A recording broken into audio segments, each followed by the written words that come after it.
भीमा सहकारी साखर कारखान्याचे संस्थापक चेअरमन स्वर्गीय भीमराव महाडिक यांच्या स्मृतिदिनानिमित्त व संसदरत्न राज्यसभा खासदार धनंजय महाडिक यांच्या वाढदिवसानिमित्त टाकळी सिकंदर येथील भीमा कारखाना स्थळावर भव्य भीमा केसरी स्पर्धा संपन्न झाल्या।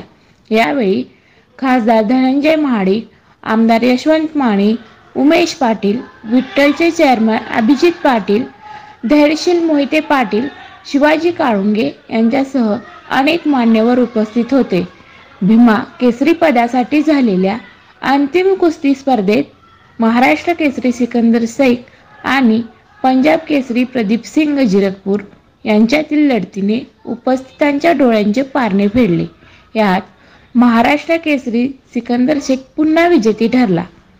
या कुस्ती स्पर्धेच्या निमित्ताने भीमा सहकारी साखर कारखान्याच्या कार्यस्थळावर राज्यातील अनेक वस्ताद पैलवान आणि राजकीय मंडळींची मांदियाळी दिसून आली।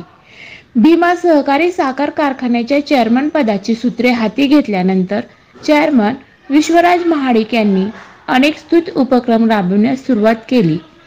भीमा केसरी स्पर्धेच्या भव्य आयोजनामुळे भीमा परिवारात समाधान व्यक्त केले जात आहे। भीमा सहकारी